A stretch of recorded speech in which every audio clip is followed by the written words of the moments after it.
Welcome back to Weebonomics. I believe this is technically week 3 or 4 for us. I think it might be 4. 4. Yeah, it's week 4. We skipped a week for Mother's Day because my Yeah. mom got us very lost on a hike, and it took like 7 or 8 hours, and it should have taken like 3. Oh, So, yep. Yeah, so we skipped a week and then preparation for some things. So we are kind of back with double the episodes, doing episodes 33 through 52. I'm wearing my Jotaro hat today as nice. I did I'm my digging it. preview workout. It's horrendous. You will all laugh with glee and joy, I'm sure. How many plates did you have on that bar? So that was the funny thing is I was like, because most CrossFit gyms have like thick ass 10s. And I was like, really? I was like, I'll just load it to the edge with like 10s and it will look insane, right? This is the one CrossFit gym that has legit 10 pounders that are thin as hell. And so I had 10 pound, I had 2 45s and 10 pounders. And I was like, this does not look any better than if I just had like 2 45s and a 10. Like, it did not make it look any more ridiculous. And I was like so disappointed. I was like, I thought this was honestly, cooler. You tricked me because I thought they were all 45s. Oh God, like, no! Holy shit! I didn't know this guy was that beefed up. No. I just got back to the point where we could talk about our like workout status here too tonight. But I just got to the point where I'm now like doing a full rep set of 225 again on bench. The goal is to be able to do that with 315. That's right. But I'm down 7 pounds in just a little over a month. With creatine. So I'm like, okay, this is creatine. Yeah. So like I remember the first week, I think I started my weigh-in at like 255, and then I started taking creatine, and like within 3 days I shot to like 260 because it starts consuming, it fills you with water. And I was like, that hurt to see 260, and I was like, fuck. And so I've just been really conscious to like think about that and be like, okay, it's going to take you a while to get back to that baseline just because it's water, right? So now I'm down to like 252 something. And so I'm like, okay, like, and I'm still taking creatine daily. So I'm like, all right, it is starting to work its way, but I'm being really good. I'm tracking a ton on my fitness, and it's been decent so far. And I haven't really had to stop myself from eating things. I've just had to be like, okay, for the rest of the day, you're eating chicken. If I start out, I think I got back from work one morning. I was like, I want nachos, bro. So I ate nachos. I put it in. And it was bad. It was bad. I was like, no, the rest of the day's shot. How is it going for you, by the way? It's good. It's doing good. I started in May. Well, maybe 1 week before May. So last week of April. I think I weighed in at 245, but I'm waiting to weigh myself monthly. It's more of a visual thing for me. But I just don't want to. I don't want to see it. I'll just wait, a month or maybe even 2 months, and then I'll take a weigh-in. But really good so far. I know I can feel. I feel it lighter, and I know I can feel. I can see that I'm taking shape now. It's. Do you have moments where like one day you wake up and you're like, damn, like I actually feel like so much progress and this feels so good, and then you like wake up the next morning, you're like, I feel like a piece of shit.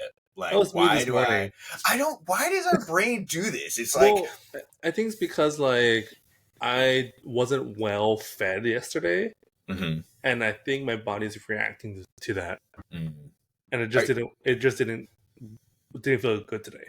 Are you tracking it all, or are you kind of just doing it by feel and then being more active? By feel.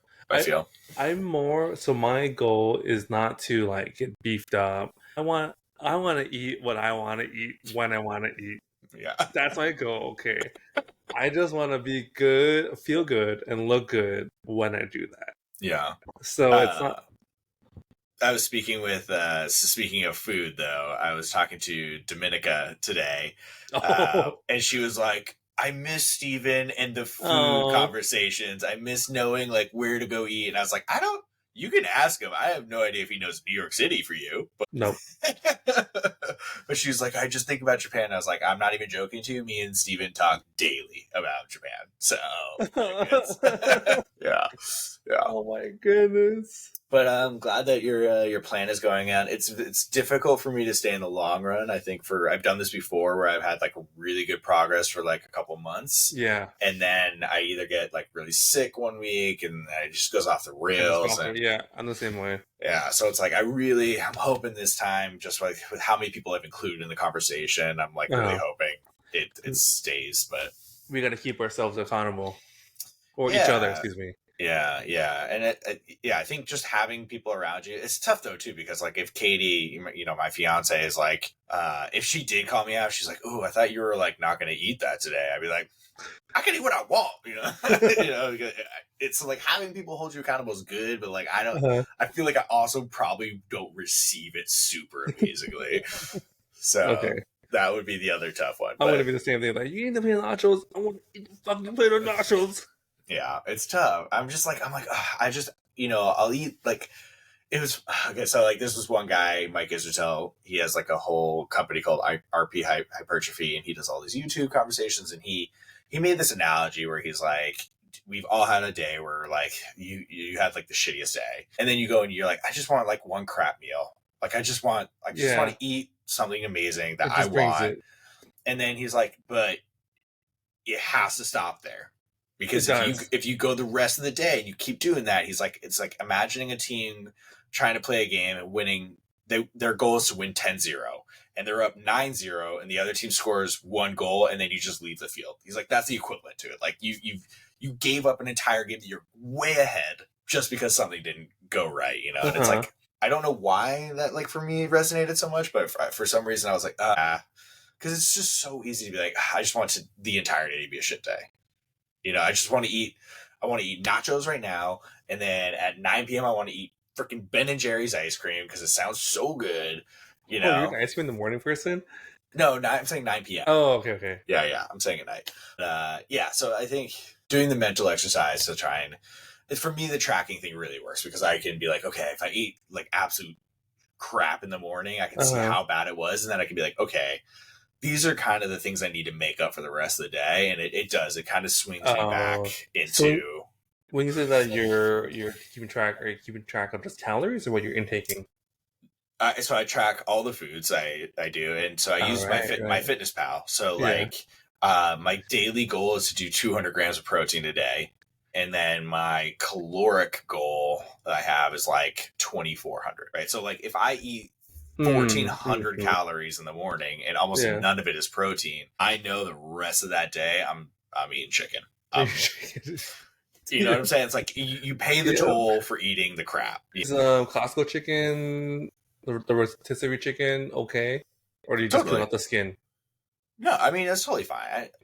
I'm not really like, I'm not someone who's like going to a restaurant and being like, can you give me chicken with rice and that's it? Like, I'm not going to do that. Like, so for me, I'm like, these are the rough goals I want to hit for the day. Okay. If I go over a little bit or I'm a little bit under on protein, like, it's okay. Like, it's not every day. And it's kind of like one of those things where I'm like, okay, like, it wasn't an awesome day, but I didn't absolutely like if I get 150 grams of protein and my calories are like a little bit high, and by a little bit high I mean like a couple hundred, not like 1,000. I'm like 1,000 over and I don't have that much protein. I'm like, I messed up today, which those days are going to happen. It's still a thing, but like if it has to be limited, right? Like you do once every like couple of weeks, if that, if you have a crap day like that. So that for me is just, it keeps me a little bit more balanced because I find that I really underestimate both macros and calories if I don't track.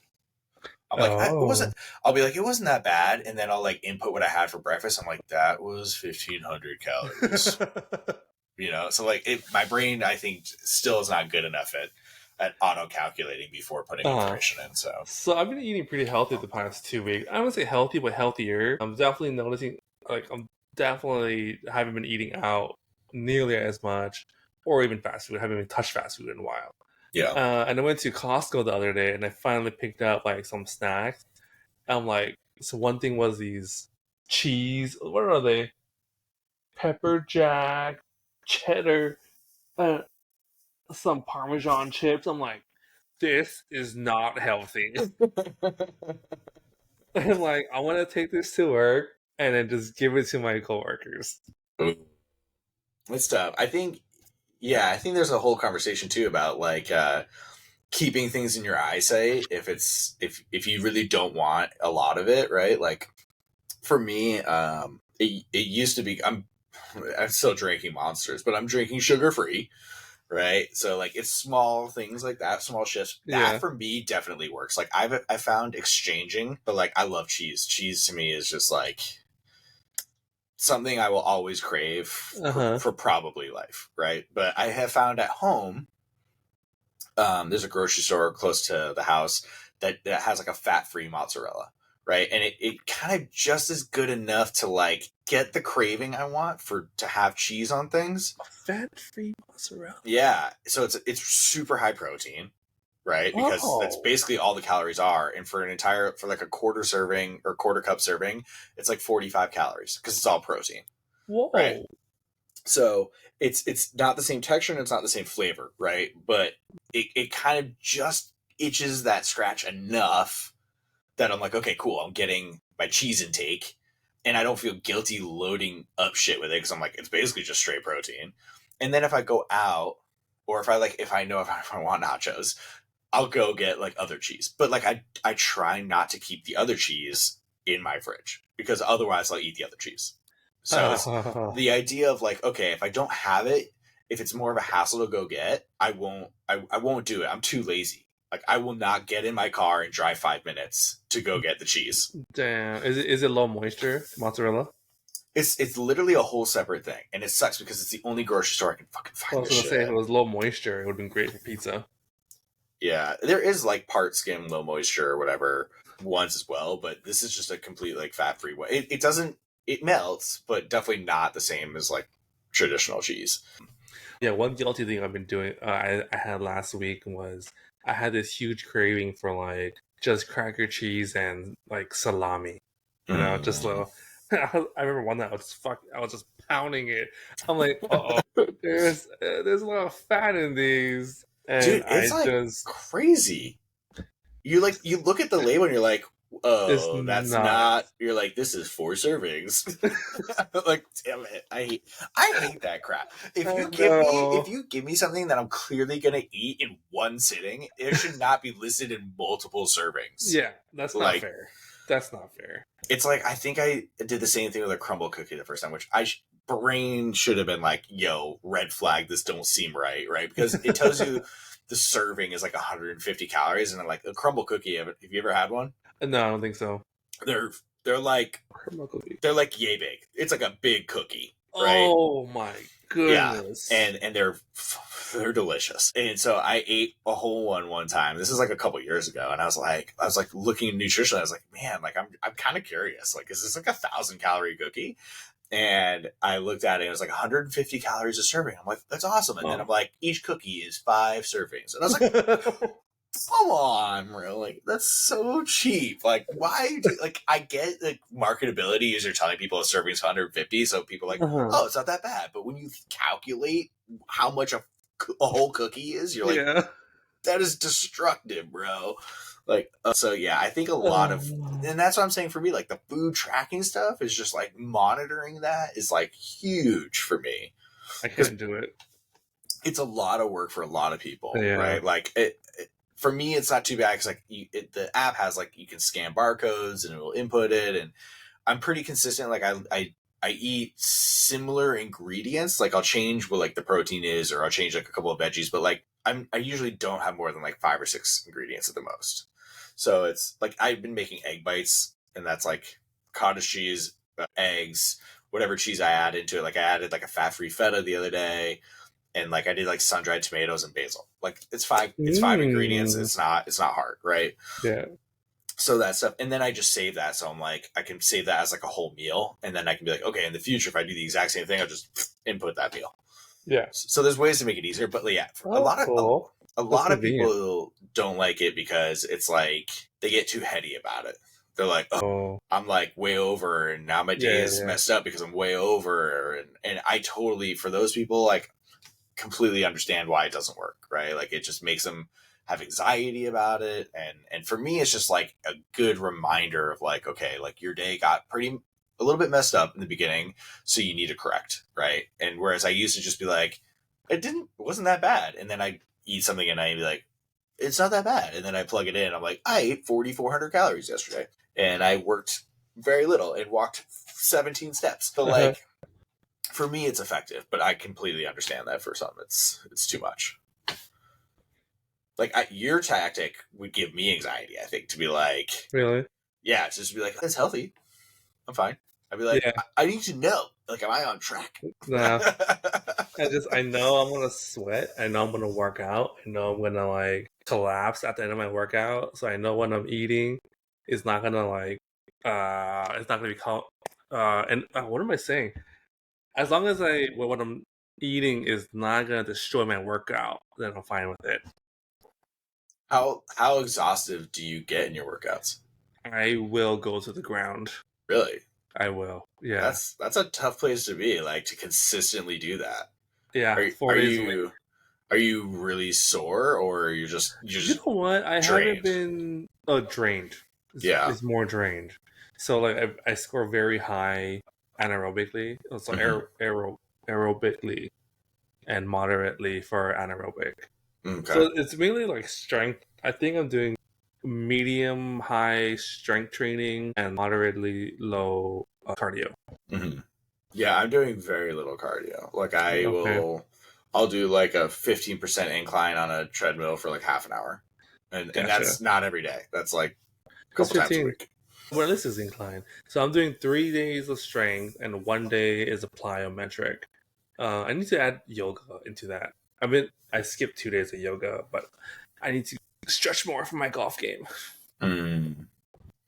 You know, yeah. For me, I could be lifting in a gym for 3 hours a day. I like lifting. Cardio, I'm like, I literally did the treadmill the other day. Well, I watched an episode and I was like, I'm just gonna be on this treadmill until the end of this one episode, right? And at home, I watched an episode. I'm like, man, that episode just like flew. I feel like I like looked up and looked down. It's over. That was the longest fucking treadmill walk of my life. Like That's really good. that episode took. I was like, finish episode. My God, get to the next one. So I was like, I want to get off this treadmill. So yeah, just cardio. Man, what were you watching? It was an episode of the show of Fullmetal, because I was like, I might as well like. I need to just disassociate myself from what's happening in reality with something at my screen. It does help a lot if you have something to take your attention away while you're on the treadmill. Yeah. I know back when I used to go to 24 Hour Fitness, they used to have TV screens, right? And like they would have cooking shows on there, and I would be so absorbed. It wouldn't make you want to be like, okay, as soon as I leave this workout, I'm going to the grocery store. And no, man. I will say, I've been watching, because I've been working on a sourdough starter. I've been watching a whole bunch of recipes, and like I just salivate. I'm like, I'm so hungry right now. So one of the things I'm doing is that I'm not eating past 10. Mm-hmm. Okay. I don't know if I should bring that earlier to 9, but that's one thing I'm trying to stay pretty firm on. I think the idea with the late eating is that it's not in practice terrible. The whole idea is if you're just adding calories that you aren't really going to use that day. So well, it's not even sleep. Let's say you split your meals 4 times a day, right? Sure. Like we're giving a hypothetical example, right? Those 4 meals have all the calories and all like the nutrient macro blocks, whatever that you need for every day, right? If you eat at 10, so you're eating a surplus of those 4 meals. Yeah. Then that's when it's like, okay, it's not great because I'm eating really late and it's really it's pushing the calories up. But like if you ate, let's say, 3.5 meals of your day, yeah, then you have the other half. So if you eat that other half at 10 p.m., that's fine. Like it's not, your body is still gonna process it. It's not gonna immediately, like there's this myth that like if you eat late at night that it just becomes fat, and that's not how that works. And even if something did get immediately stored as fat, if you wake up the next morning, it's like to work out, it's still gonna pull from that energy storage because it's not you're not gonna have anything. It's not like you're gonna have a cup of rice that's readily available every single time. Like, so I think people again get fixated on all these like weird rules, and I think it at the end of the day is as simple as a caloric in, a caloric out for Gotcha. most people. Like, there's hormonal issues that can happen for some, but like for the general population, inverse is always going to trump like what time I eat at. There are always higher efficiency things, like if you eat a protein shake, if you drink a protein shake, within half an hour to an hour or whatever of window of your workout, it technically is a little bit more efficient. But like at the end of the day, if you got the amount of protein in the day, you're fine. Like it's Gotcha. Yeah, I think some people just really over complicate it. It's like it doesn't need to be as insane. Just for me, I think it's more of a mental thing because I used to have real bad habits of eating real light and going to sleep right after. I used to order like fast food at night, and then I think so. It's more of like getting out of that habit. Yeah. But If you have something, if you use something healthy or something you're like you plan for, even you're like, I'm good. Like I plan for this. Like I should do that. Yeah. I know I like to eat at this time of night, so I'm just going to plan for it. And that way I don't have to, one, feel guilty about it because I've already thought about this, but two, I already know what I'm going to do. Like I'm not going to go get ice cream at 10:30 at night and throw in 400 or 500 calories in a couple bites, right? I think as long as you're avoiding stupid shit like that, then you're fine, And even like occasionally, if it happens, it's not the end of the world. It's like you need that occasional. Yeah, it's such a long game. I think that's the tough thing for me is that I get super hyper focused. So I'm like, if you told me I have to do this in a month, boom, I got it because I can crazy focus for a month. You tell me to crazy focus for 12 months, that's where I'm struggling. That's for me more to keep that constant energy and focus for such an extensive period of time is very difficult. Like I'll be straight because especially if I don't feel a lot of progress. That's the other thing. And with working out and like losing weight, it's such a slow process that it's like, oh, man, if I feel like I've been trying really hard this month and it really didn't move the needle. Yeah, that's what I'm worried about this month. Like I don't want to measure myself at the end of the month because I've been working pretty hard and like I just if I don't lose as much as I want to, it's gonna hurt. Well, morally. For sure, and weighing in is complicated too, right? Because depending on when you weighed in, if you drank water already, there's so many factors there, and that's why for me, I kind of take the opposite stance that you take. I weigh myself a lot, so like I let it bounce because I'm like it's going to naturally fluctuate. My body's naturally, but if I feel like after a month that trend instead of being flat is like.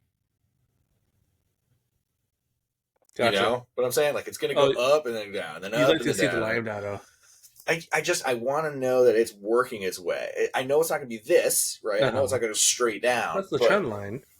So I think that's what's helpful for me. But I think the other thing that's been helpful is looking at other ways of progress. So like if I'm lifting heavier, right? Or progress pictures, right? Progress pictures can show you, I might be the exact same weight, but I actually look different. That's what I want. Yeah. So there's so many variables. So I think for me, like the tactic I take is to do all of those things because like if I plateau on strength, the scale isn't going down. I feel like I'm doing all the right things for food. But if I look at a progress picture, I'm like, I might weigh the same, but I actually look different. Right? Which I'd rather prefer. Yeah. I'm like, okay, like there is something happening, right? And I think because it's such a slow process, like for me, I'm like, I need all these. Strength is a huge one for me, right? Like if I'm like, okay, like my strength numbers are going up, even if I'm not losing weight, I feel like, okay, I can really focus on the fact that I'm getting stronger.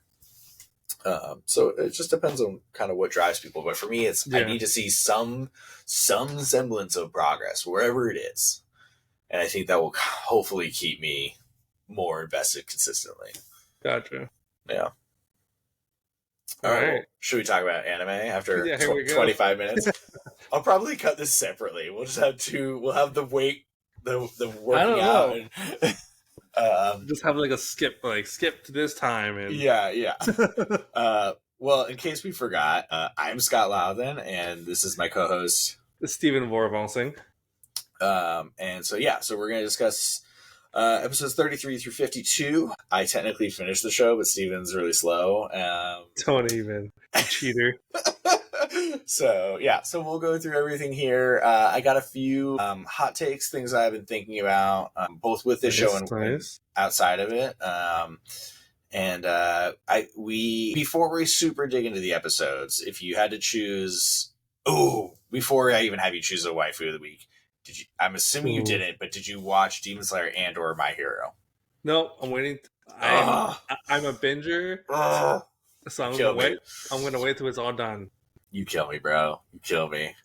I'm gonna binger all the way. I'm gonna wait till like week 6, and I'm gonna ruin both of it for you. No, please, no. We'll see. We'll see how vengeful I feel. This is what you get for not telling me about Pride. Okay, this is what you get. How dare you do the right thing and not spoil things for me? This is garbage. You should have spoiled it. No, okay. So, waifu of the week. I mean, I think for me, it's got to be within Fullmetal, because the other two shows I watched, I don't know if there is one. Question: when you say week, are we going to go by a 10-episode week or the 20 episode? No, go by what we've watched since we've watched. Oh, yeah. Okay. Like, it could be a different show. Like, that's what I was saying. Like, I'm thinking of like My Hero or like Demon Slayer, and I don't think either of them had that over my choice of waifu of the week. I don't have one this week. I'm still gonna stick to Riza. I haven't been in the anime this past 2 weeks, so I'm gonna stick with Riza. Okay. I mean, I think we kind of talked about it last time we were on here, that we were pretty sure Oliveira was going to be my waifu of the week. Yeah, I think physically, 100%. Like, I would let her use me as a Swiffer mop if she touched me type. Like, I'm there, right? Like, that's physically there. But as we kind of talked off chat, I think personality-wise, I love the strong characters. So, like, it's not even the strong female thing. I think it's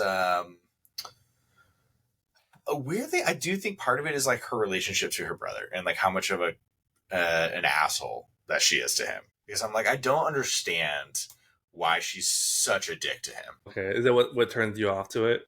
I'm just like, because she's not that way with her own men, and I think the inconsistency of like where her care and compassion goes to. Yeah, and she's just mad that he didn't want to murder a bunch of people in Ishval. Like, I am confused there. So, waifu of the week, but she's a weak waifu of the week for me, you know? Okay. Not Die Hard for sure. But okay. So, thoughts just as a general pros and cons of this gigantic chunk that we're taking on right now? Only con was that it was so many episodes and we have so much to discuss in this little time slot we got. I will say that the first 10 episodes, was it like 33 through 42. 33 to 42 was a bit slow. Yeah, I agree. That's the only thing. What were you? So I think the second half of this got started getting convoluted quickly. Yeah, we got two new intros too. 2 intros and 2 outros. I liked, I think, one of them. I liked the latter one. Still none of them touched the first song. But yeah. You know, I think that's just, honestly, it's such an iconic song to hear that I'm like, it's maybe my brain just from recognizing it is like, it's going to be hard to beat this. But I like both the intros. I don't know. Here. The song and the animation to the... I should have recorded the name. I don't remember the name. Shoot. It's not going to make any sense without the name. You know how we're talking about the beeps and boops that music is? Yeah. I feel like intros and outros are just beeps and boops. Like, I don't think I even see I mean, I do see the animation, but I don't see the animation.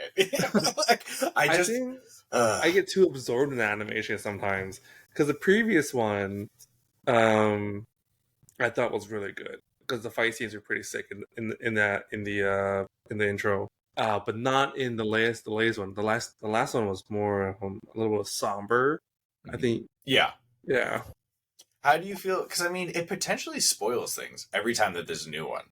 Well, that's why I usually always skip them. Honestly, Oh, really? I usually do. I never watch intros, and I'll watch outros because Because they have like the little after scene. no, I hate those after scenes. I always skip those. But outros normally don't spoil things. That's true. I don't. I can't recall one outro that has like spoilers. Now I kind of like at the end of this, I want to watch all the intros and outros, and I'm curious if they do. I'm But curious if they should. intros always have spoilers. So, well, Yeah, not always. Maybe like 95% of the time. yeah, yeah. I feel like for me, it's once I've heard the intro and like if it's a song I really like, I'll let it play. Yeah, I'll let it But play, if but I won't watch it. but if it's like something I am like whatever, then I'll just skip it every time.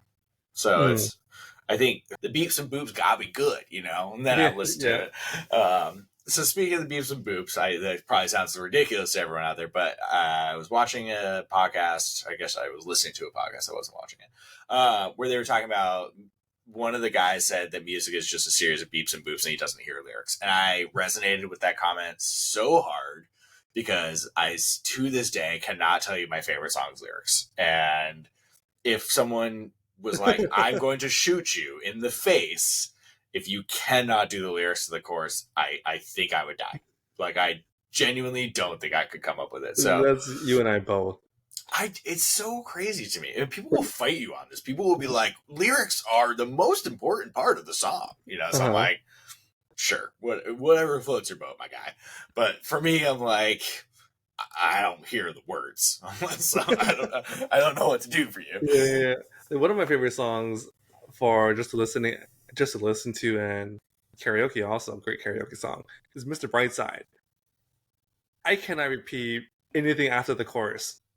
I can't tell you how many times I've seen someone do How many karaoke times? or done karaoke. I'm like, that's the word? Like, I've literally never even thought that was the word. It's like karaoke night when you actually hear the lyrics. Like, oh, that's how this. Oh, I don't like these anymore. So many times, so many. I'm like floored. I'm honestly like I'm learning so much by reading because I didn't know this word existed in this song or in general. I read at a kindergarten level, so it's really difficult for me to read songs. I'm probably no different. We read manga, Steven. There's like 7 words a page, so it's not very hard. And if it's in Japanese, I'm not reading anything. So, yeah. But in terms of prose, I really liked getting more of the history finally of the homunculi. And I think that was, we kind of talked about this a little bit, I think, outside of the podcast. The process to getting to what this show is actually about has taken a very long time. Like, getting to the actual idea of what is trying to be achieved by the homunculi is really just now becoming the conversation by the end of this chunk, really. Was there a particular story that you were drawn to? Like, what do you mean by the history of the homunculi?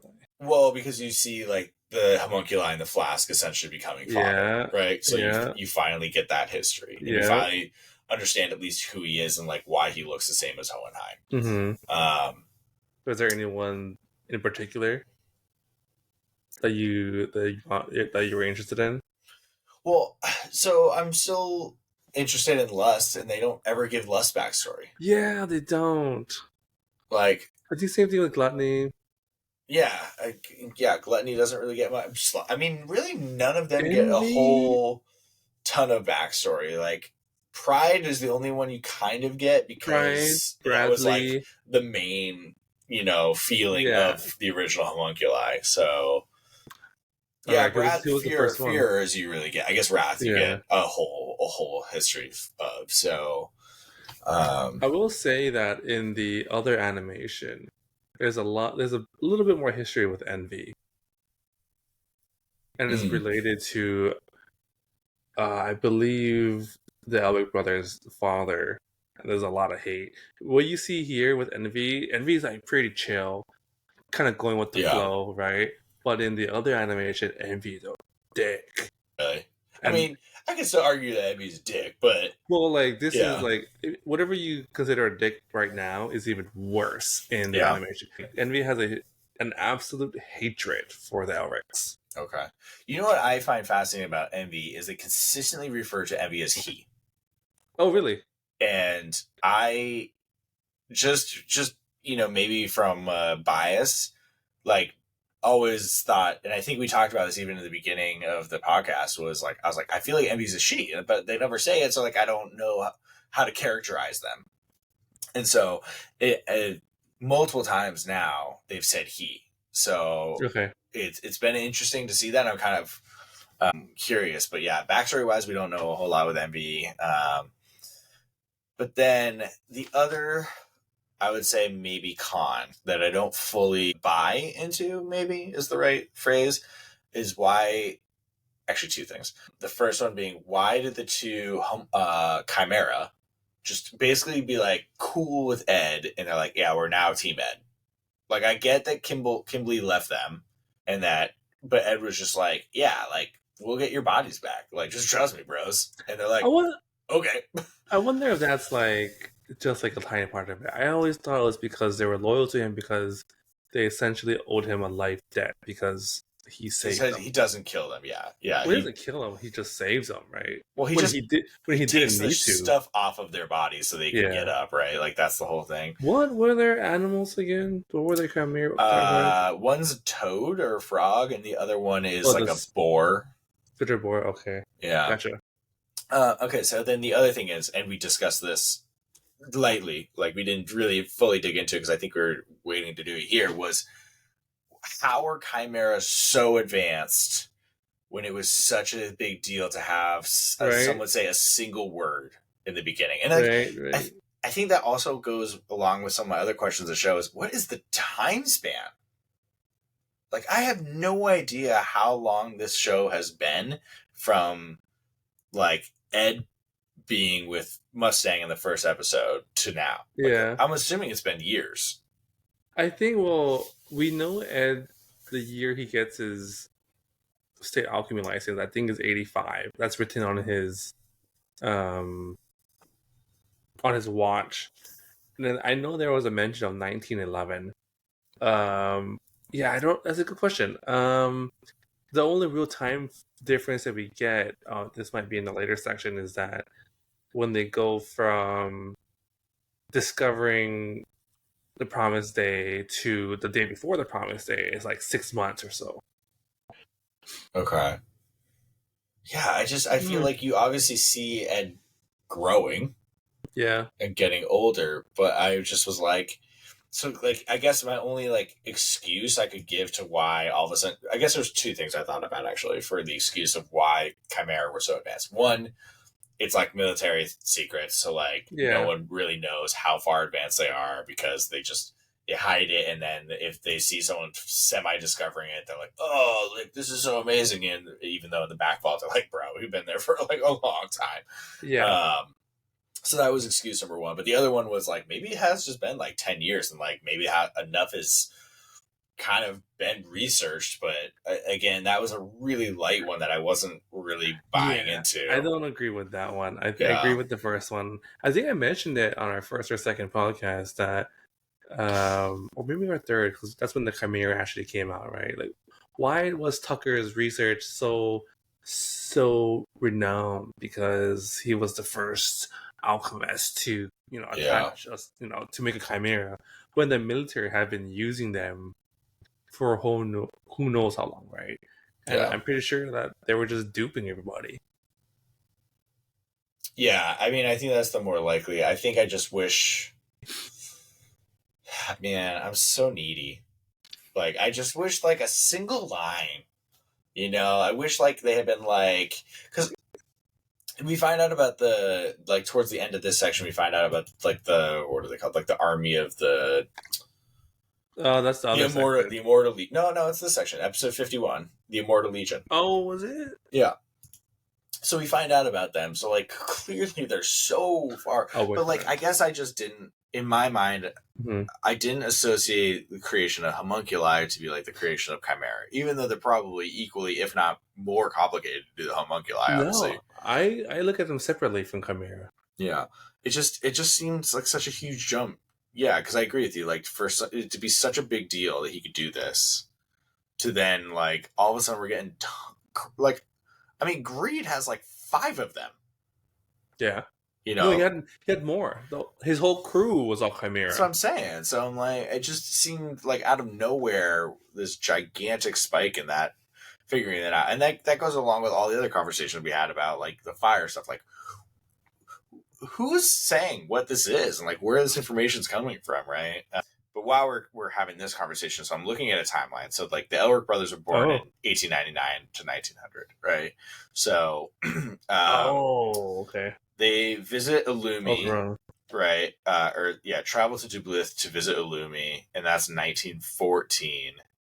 But so Edward Elric and Winry get married in 1917. So the battle between the Homunculi and Ed is in 1915. So it's been, like a year. Yeah. Dang, that's such a short timeline. I don't. I feel like it was a very short timeline. And they grow so much, like Ed does. Like, well, I think the whole series they started at like Ed was like 15, and he's probably 17 at the end of it. No, he's. Oh no, it's only 1 year, right? Yeah, it's literally Ed and Al uncover Father Cornella's scheme, right? That's spring of 1914. Yeah, and then the end of the show is spring of 1915. It's 1 year, literally 1 year. That is only 1 year. Yeah. And I agree. Like, I feel like Ed looks like he's 14 at the beginning of the show, and he looks like he's 18 by the end of it. Yeah. Like, to me, I thought that time span made a lot more sense. And it would have made a lot more sense for, like, all this stuff happening and, like, all these change. Like, 1 year just seems so fast. So fast. Yeah. That's kind of crazy. I would say that's one of my cons. I know I mentioned this earlier on when I was saying that I don't remember them being so I guess kiddie or young in the animation. Mm-hmm. What I remember back then was what we're seeing now, where they're growing up. Yeah. It's like, oh yeah, that's why I remember them that way. Yeah. Okay, so hot take number 1. Ed and Al both suck at fighting. Al is terrible too. He's terrible. Stupid. They're both useless in a fight. They're both useless. They're basically just like the dude who needs to get punched so that the guy who can actually hit the dude isn't punched. Like, I think they're useless by themselves, but together they got a double team a guy. Dude, how many times have we had the conversation where Ed's choice of weapon is to extend his hand into a blade that's like 6 inches? How has no one in the show been like, do you want anything else effective? Because, like, that is not effective. And I just don't understand it. It's almost as if he didn't lose his arm, he would be even worse. 100%. He completely, either that or he would have had to come up with something else. Honestly, maybe it would be advantageous because he wouldn't come up with something stupid off this piece of metal that he has. One of the best examples would be him versus Buccaneer. Buccaneer has like this whole different automail setup and just torches him in like 3 seconds, and he does nothing. So I'm just like, I just don't understand the esteem that they're supposed to have for being these amazing alchemists, but they can't do anything. I wonder if the alchemy, the state alchemist title is more so of a scientist than a fighter. Yeah, but they even say that their version of alchemy is rooted in combat. They do say that. Well, I want to say, was it rooted in combat or more so used for combat? I feel like the only semi credit I'll give to them is that they will not kill people. And like maybe that makes them not do certain things. I hate main characters that don't kill people. Yeah, I love Batman, so I'm not going to say that. But but I mean, like, that's fair. They're just, even if they weren't trying to kill, they're terrible. So like I literally wrote in my notes, Ed is just a glorified like Mario Brother. Like all he is good for is repairing shit because he is utterly useless in a fight, and if anything, just causes more problems to be there. So it's like my biggest pet peeve I think I have with the show is that he is so bad. He's supposed to have all these skills, and he's so bad at fighting. Sounds like he's just more academic than practical. I mean, I get it, but like, look at Azumi, dude. Azumi crushes people in fights. She does, and I just don't know. I mean, they were trained when they were young, not for very long. A year, maybe a year of training. He doesn't need to like know how to fist fight though. Like that's my whole argument is that he has an entire form of magic, to like use to. And not only that, he has seen examples of it. Like I get that he can't do the flame thing, but he has seen the ice stuff. He has seen Armstrong. He has seen earthbending, whatever we want to call that. Yeah, he's dumb. Like I'm not giving him an excuse anymore. He has been too exposed to effective combat measurements, and he is awful at it. Yeah. So that's honestly my major hot take that I've taken from the show is just that Ed is trash at fighting. Like he's not used. If any, he's a damsel in distress that's in the train tracks. Like that's literally what Ed ends up being. So I bet the damsel is more so Al. But Al at least like will kick something in the face. Like he's not good, but like he has at least been useful in moments. I feel like he has, yeah. Like I can't. We'll find out later on that he just constantly gets captured. This is true. But part of that is because his body is like or his soul is leaving his body and he can't do anything. That's true. So I remember that there was this one scene where both Ed and Al were like running away from. Oh yeah, it was when they were trying to find Scar. They were running away from the Central soldiers in the building, and they just turned the corner. Yeah, and then they create a wall. The wall, right? I'm like, there's no fucking way. Al is so loud. How did they lose him? Not only that, but it's like, have those dudes not been in that building working? Like they're like. Where does wall come from? I totally forgot that this hallway just ends after like 4 feet. Like it's so crazy, bro. Like, and the weird thing is, like when they do alchemy, right? They leave traces. There's traces of alchemy. Yes, yeah, for sure. And you would think the Central people would be smart enough to find these details. Like, oh, he fucking made a wall. Yeah, that's where he went. I remember watching a podcast episode where they were talking about this show, right? And they were like, because it's universally pretty much number one. If you look at like My Anime List or some of the other sources of where people rate things out of animes, like Brotherhood is either number one or close to it. Almost always. Really? Yeah. And so they're talking to someone. They're like, "Do you feel like that's a fair place for that to be?" And everyone was kind of like, "We appreciate that it is very good. Like at the end of the day, it was great." But they were like, if it came out today, it wouldn't. I don't think it would. They're like, I think they're like, I think the nostalgia and like the timing of it was probably at that moment the best, right? Because it wasn't hot for when it came out. And it wasn't like hundreds of episodes long. It encapsulated what it needed to encapsulate and have story-wise. But yeah, I think that is such a stupid, small plot hole moment right there where it's like, you've basically told us that everybody recognizes this stuff. And it's always amazing that like the Church of Lior people didn't recognize that he was doing alchemy. Like, you're all part of a society that is part of this.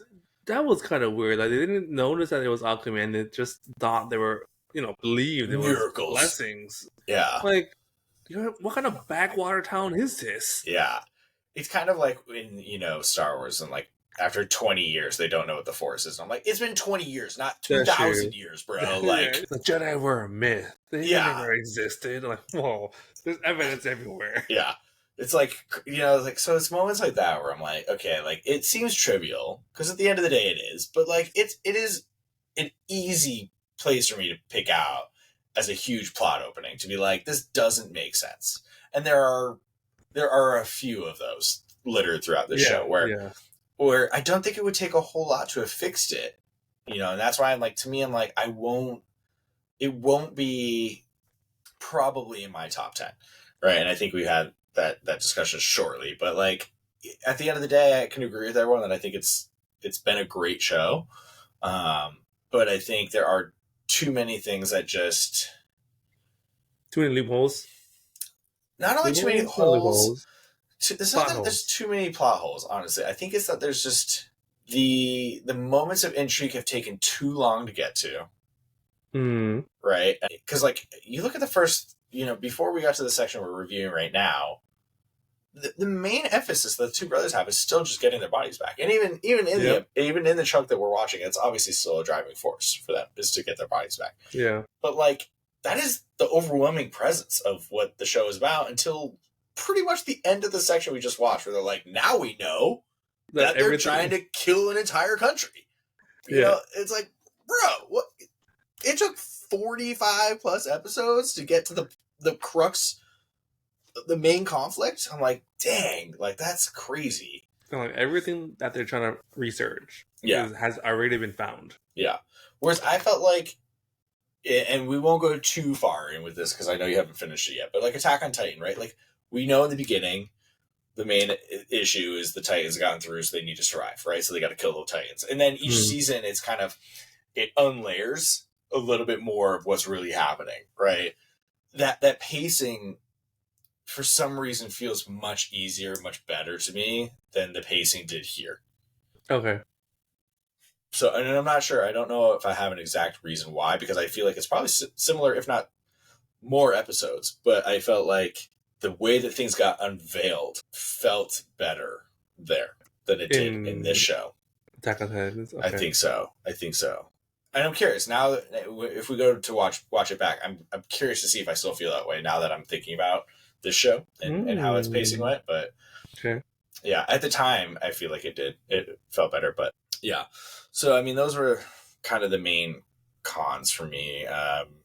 And for pluses, I think, like I said, it's getting further to the point of what the main story is, and we're starting to. At this point, I think we have. The questions are more about father, and less about the homunculi, because now we know that information. We get to see, now we get to feel like I have fun with the homunculi because the chains are off, right? So it's kind of like now they get to go in and start fighting and going crazy, like Sloth is super fun. Like I feel like he's the most underutilized one of them all, but he is awesome to watch. I love his scenes. He says like two lines, but his fighting scenes are crazy. They're pretty good. Yeah, I mean, he takes on a tank and is like, "What, bro?"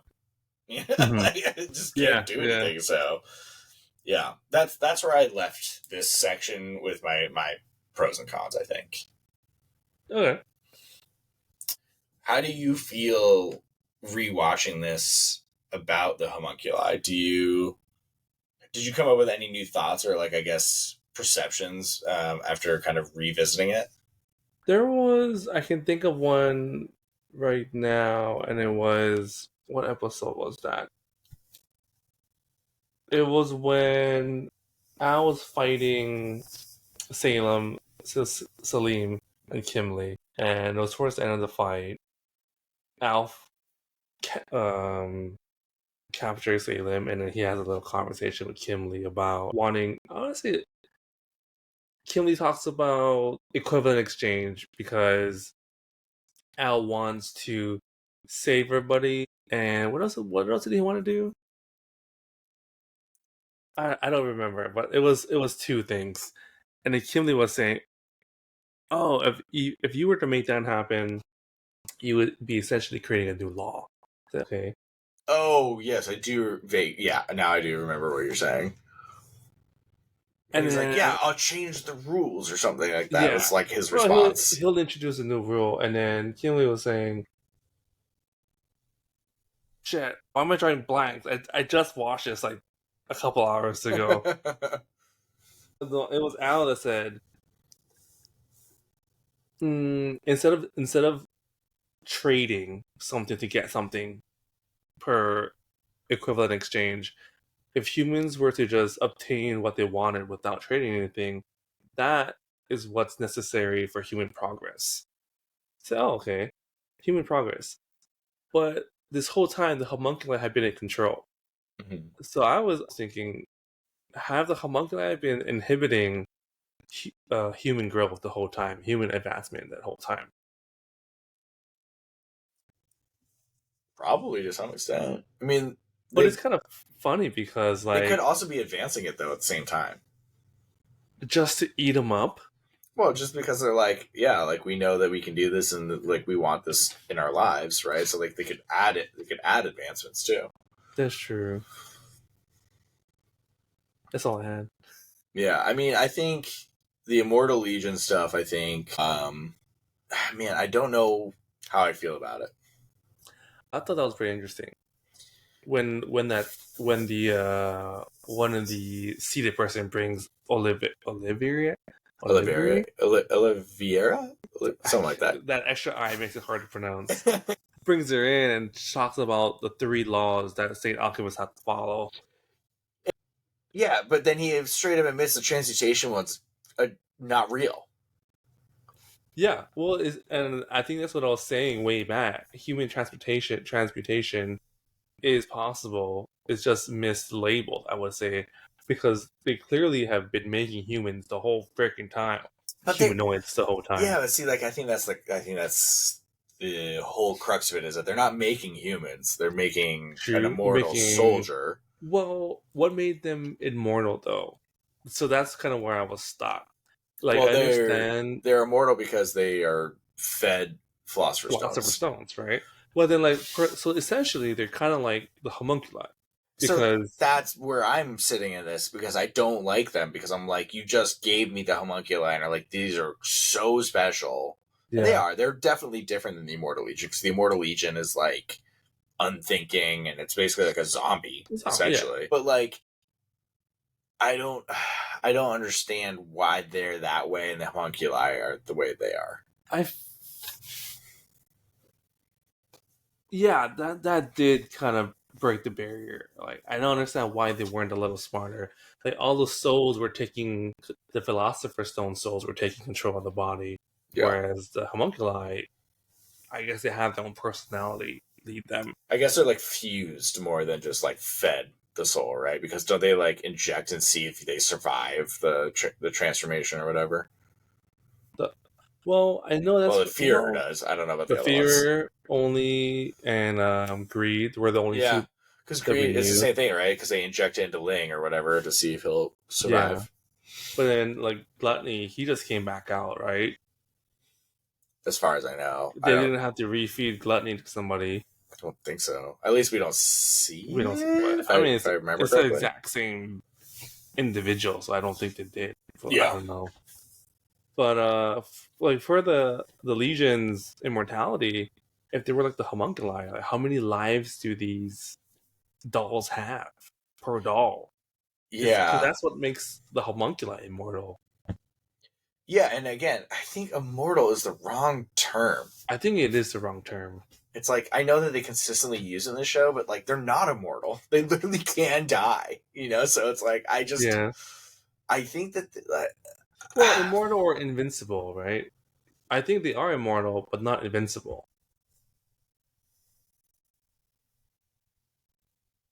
yeah. I mean, so the discrepancy is that if they weren't attacked, they'd live forever. Just like Hohenheim. I guess I get, Because yeah, he's been alive yeah. longer Because I than the guess country. the basic definition of mortal is you, but I'm gonna Google the definition of mortal. Yeah. I'm pretty sure you can kill an immortal. Versus you aren't able to kill an All invincible. right. So mortal is of a living human being, often unconscious to a divine being, subject to death. Right? So like to me, I'm like, if you are immortal, you are not subject to death. What's that mean? Isn't okay. I'm curious what the Japanese word What was. what is the word for like the homunculi then? I just think it's like I don't like whatever the term for a cat with 9 lives is. Like, to me, like, that's more of the way I think about it is, yeah, you have a bunch of lives, but they can be depleted. Yeah, what is that called? I don't know if it has a term. I thought that's just another type of immortality. This kind of plays into another manga. I forgot the name. I love it so much. So I'm gonna go out there and strike, just so like I know this moment in time, that we have decided that the adapters and or writers of this show aren't good at English. Because immortal doesn't mean what they think it means. Maybe. I'm kind of leaning towards like they are immortal, but they're not indestructible. I see. I think they're unaging, but I don't think they're immortal. I mean, what do you consider vampires? Vampires are considered immortal. Yeah, but that's also because they're supposed to be like not able to die normal ways.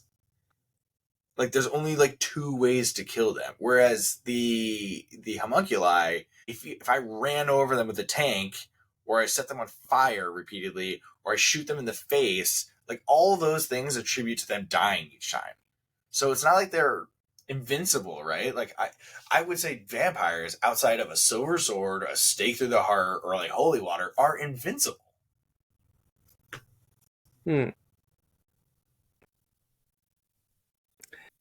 Invincible. Oh, that's the okay. Like, I think like that's the whole thing, is that like it's not, with these homunculi, it doesn't take one specific way to kill them. They are subject to the normal conditions of death. They just have multiple lives to spare. Okay, like another Mario. Yeah, right. It's like anything that would kill a human is still capable of killing them. It's just that they have 10 lives that they've got to get through. Whereas, like, if I sliced a vampire's head off, it doesn't kill him. Gotcha. You know what I'm saying? Like, it's not subject to the normal way of death. I am so stuck on this manga right now. I'm listening. What manga? I'm trying to find it. I forgot the name of it. Did you see my hot take that Cell is the better version of Miriam? I did see that. What are your thoughts on that? I like Miriam better. Why? He's so boring as a character. I don't know if it's just like some DBZ hate or I can't wait to post this, and then all the DBZ people are like, Steven's the worst. I'm not saying I hate DBZ, but it was just fighting, right? It's like Cell wants to go out there, absorb the androids, get stronger, and kill all the humans. Where I feel like, what was the guy's name again? Miriam.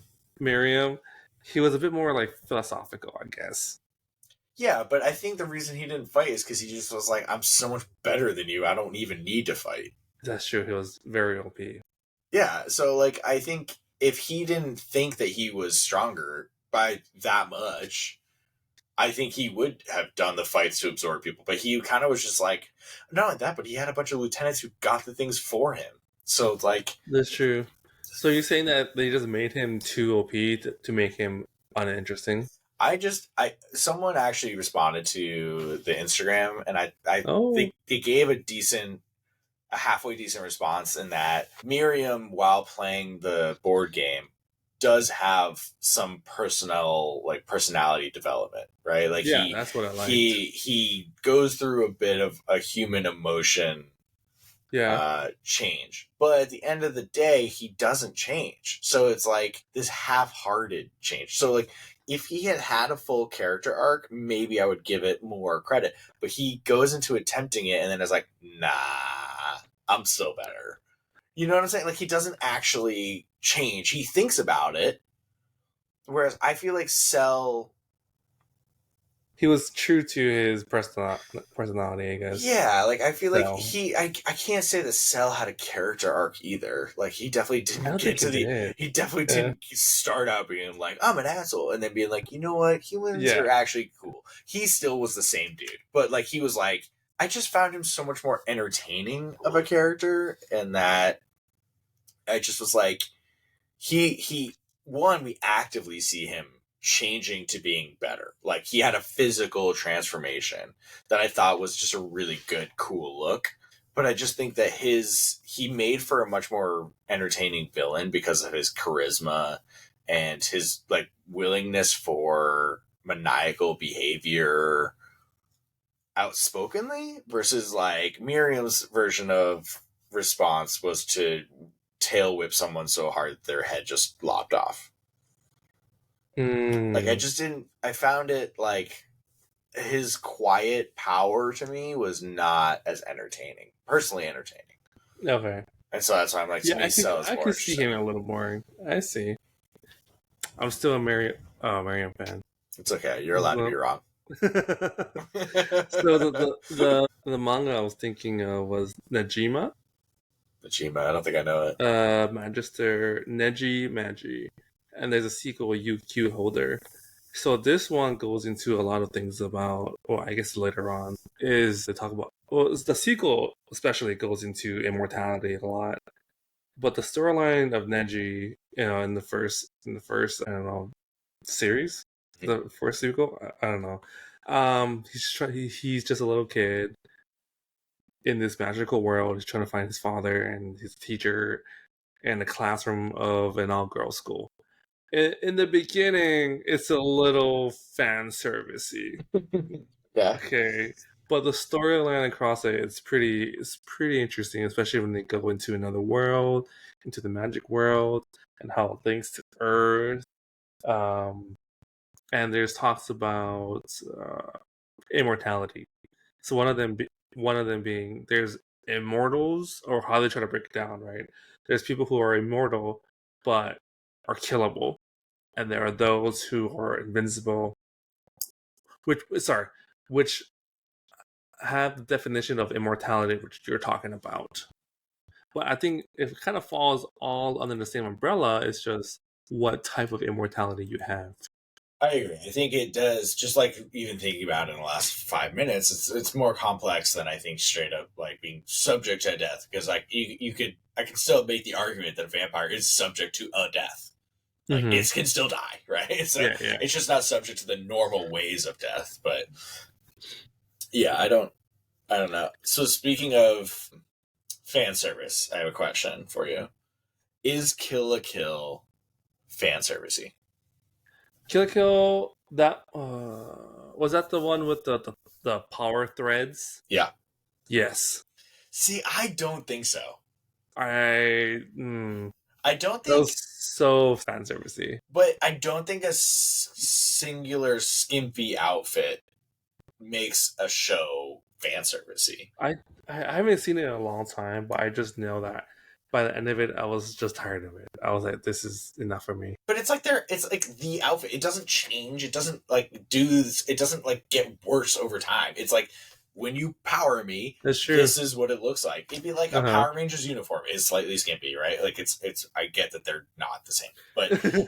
like I equated to like that. She can't control it. It's not like, to me, fan service is High School DxD, where they're insinuating lustful, like Okay. sexual things consistently, right? Like But you're taking like the worst of the worst. for That's sure. like, I don't have a you know what great I mean? example of a median, to be honest. So like otherwise I like I've heard Fire Force is the same, is like fan servicey, Oh yeah, but I haven't gone there yet, right? But like that's actually good too. to me, like Kill la Kill, it's like, dude, like I get it that it's a skimpy outfit, but like at no point is she like cuddling up in bed with a dude, rubbing her boobies on him. Like it's just, Uh, to me, there's no insinuation okay, okay. of that stuff, and so like to me, like I think for me that's the definition of fan service, and this is a singular person, so you know maybe there's a legitimate, much more defined thing for that term, but like I've had this conversation with so many people who are like, yeah, it's fan servicey, and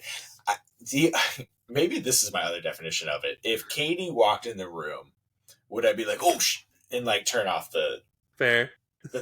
I don't think I'd feel that way with Kill la Kill. I think I'd be like, Really? yeah, I mean, she got a skimpy outfit, but I don't think I'd be like, please don't walk in the room right now. You know, like, this will be embarrassing. So that I feel like is my definition. See, I think of that, but with my parents, and I'm like, shit. You know what I mean? God damn it. So if you were to parents walk in, what would you think? Yeah, I think that would be a tough one. I mean, the sad thing is it's just because it's drawn. It's just because it's drawn. Right? Like, if a parent walked into a room and it was like a sex scene, it'd be uncomfortable for sure. But like, there would be no point at which I'd be like, this is weird. But because it's drawn and she's wearing a bikini, I feel like, but I think part of that's just like generational though. I think that's our parents. Like, I don't think. Well, that's a good point. Because like they didn't grow up with this being it's like video games, right? It's like, it's not normal. So different for us than it was one generation ahead of us. Yeah. So I think that's a part of it too. It's like, like I think if I played a video game all day next to my parents, they'd be like, "What are you doing with your life?" You know, like. Yeah. So I think that has a piece of it. Whereas I feel like if I watch High School DxD. And my good friend who just doesn't watch anime watch it, I'd be like, oh God, like this is your association with all of anime. With anime. Yeah. Like, so I think to me it's like, and I get that there's varying degrees, so I won't argue with that. But I don't think I'd be embarrassed with Kill la Kill. I'd be like, yeah, it's like I get it. It's like I think I could just explain it so not logically, but like.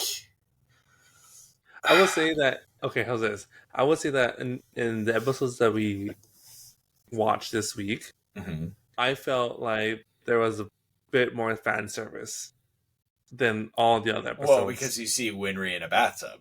Twice. Yeah. So she's in the bathtub, she's taking off her shirt, and there's definitely some underboob. That was hilarious, by the way. Was it the whole owl interaction? Just eating a sandwich. You could just, he's like, if I stay dead silent, do I get to see it all? You know, like because he was looking, dude. If he wanted to stop her, he literally could have been like, "Yo," like, he didn't move, bro. He had to say he like could have taken a silent bite, and he didn't even do that. He was just like, "If I'm completely fucking still for 1 minute." Do I get to see boobies? You know, it's like I was like, "Yo, you were trying to sneak that in, 100%, trying to sneak in a good look at your girl." Like that was 100% what it was. So yeah, I agree, and that's the only moments that I can think of in the entire show that even feel slightly like that. There was one scene with Riza. I think it was like she's in the shower, with Riza. No, I wouldn't even call that. Okay, that's a tiny bit. But it was after, I think, when she was meeting up with the other guys, and she puts on her jacket and just fucking full-on cleavage under the shirt. I'm like, oh, they never really emphasized that in the other episodes. I don't even remember that. Oh, you don't? Oh, Frieza's waifu. You know, what's crazy to me is like they could have gone so much further with Lust, and they didn't. Oh, yeah, that's true. That's true. Like, I really feel. Man, this makes me sound so pervy. They really underdid the capabilities of Lust. Like, they could have gotten more. Yeah, they show her hit on one freaking dude who's easy as hell. Like, you chose the guy who would say hello to like the 60-year-old grandma that flirted with him. You know, so I feel like there was a loss of like what could have been like.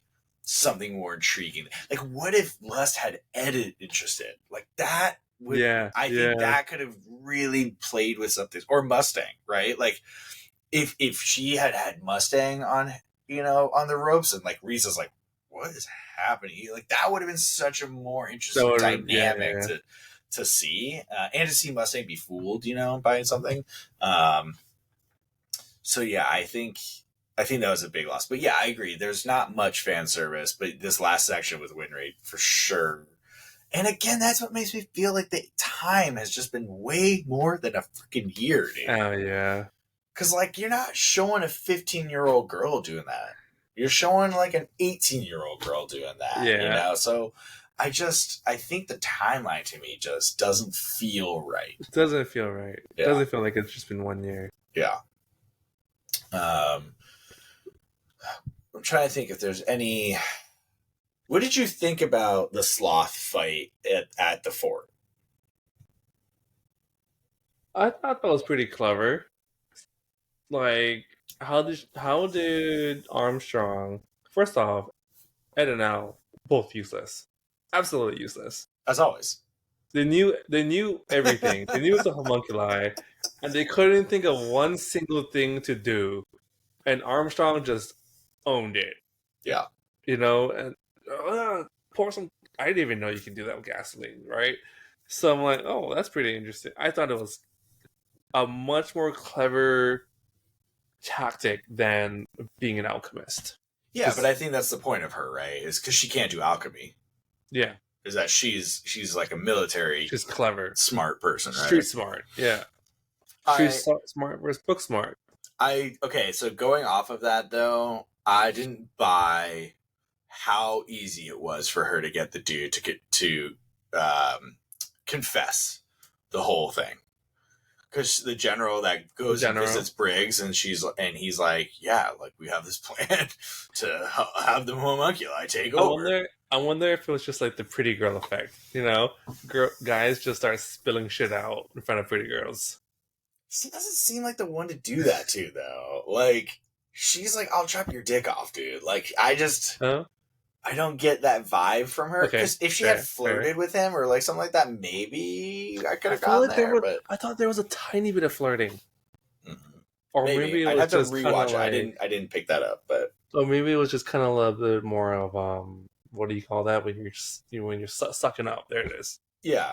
I mean, I think she's like, yo, like, what's happening? I'm hearing some crazy stuff. Yeah. Mm-hmm. But yeah, I felt like it was too easy to get that confession. Yeah. And then, I mean, I know Führer is like obviously super in on everything, but like her explanation of him just being gone, and then they're like, oh, well, he told you, and now you're cool with it. Sweet. Like, I get that for Führer, he has a tactic there, but like for everybody else, I'm like, I don't get how easy this is for her to infiltrate this. But as in, like, why was there no repercussion to this person murdering somebody, especially of high rank?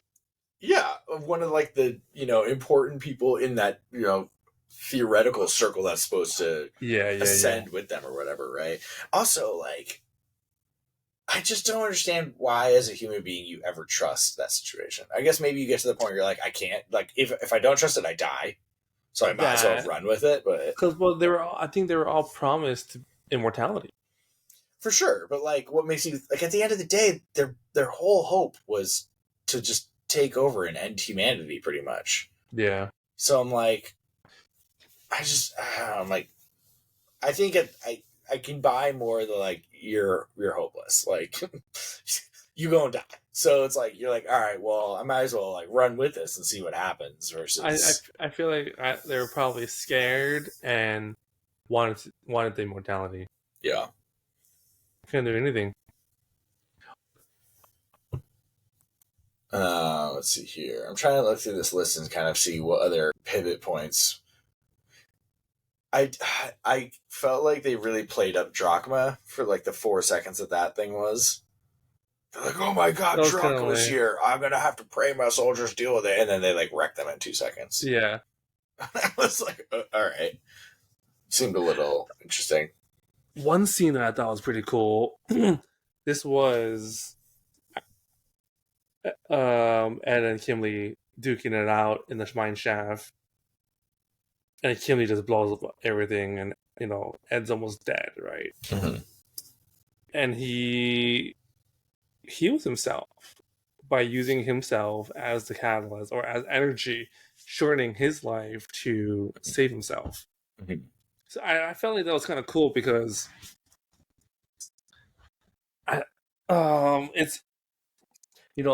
they're kind of out of the whole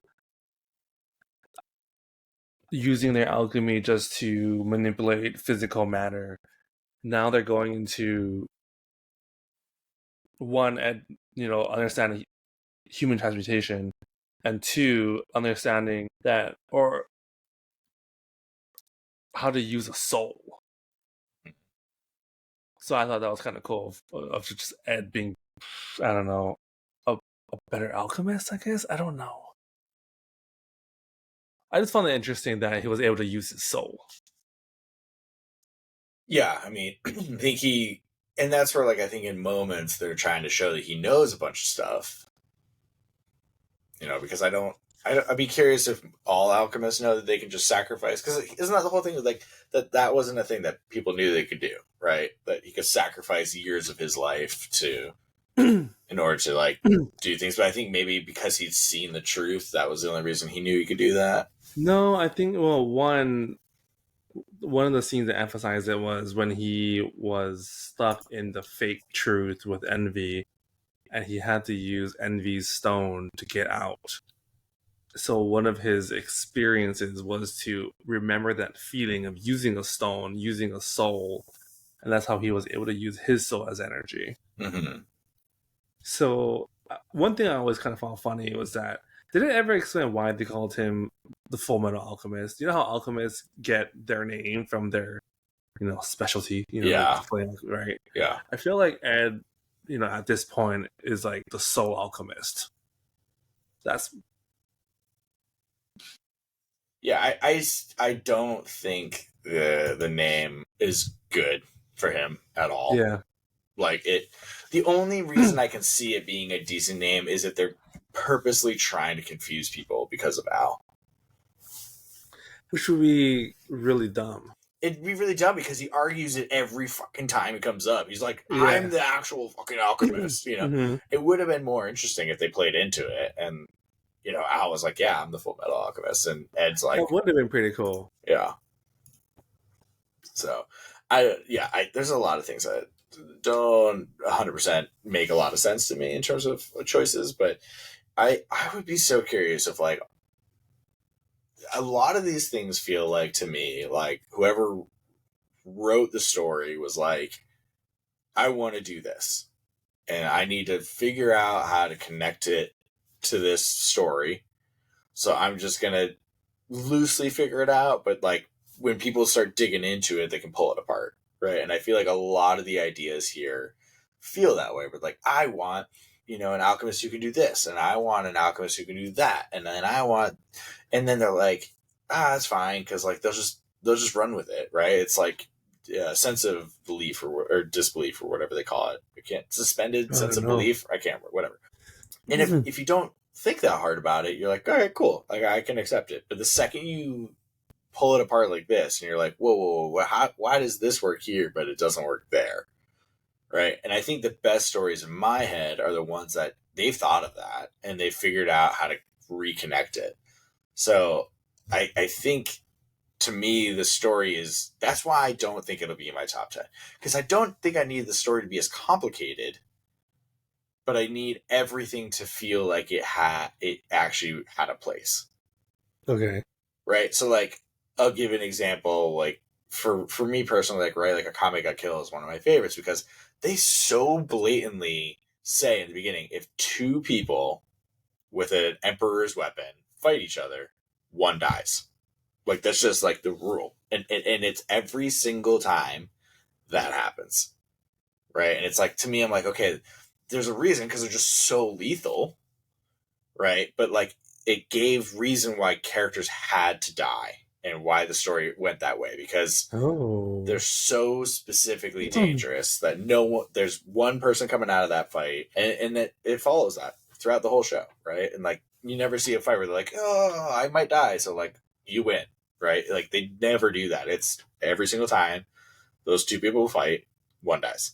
Yeah. And I feel like this show just took a bit of liberties, especially when it gets into the way more convoluted stuff where I'm just like, I have no idea what's happening anymore. But I don't know. The only other, okay, I will say, I guess I do have a question here.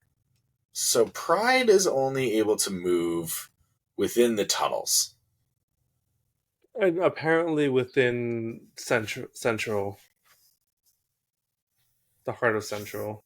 Yeah. So then once the tunnel is finished, if it's within the line of the center, he's good. Was that your understanding?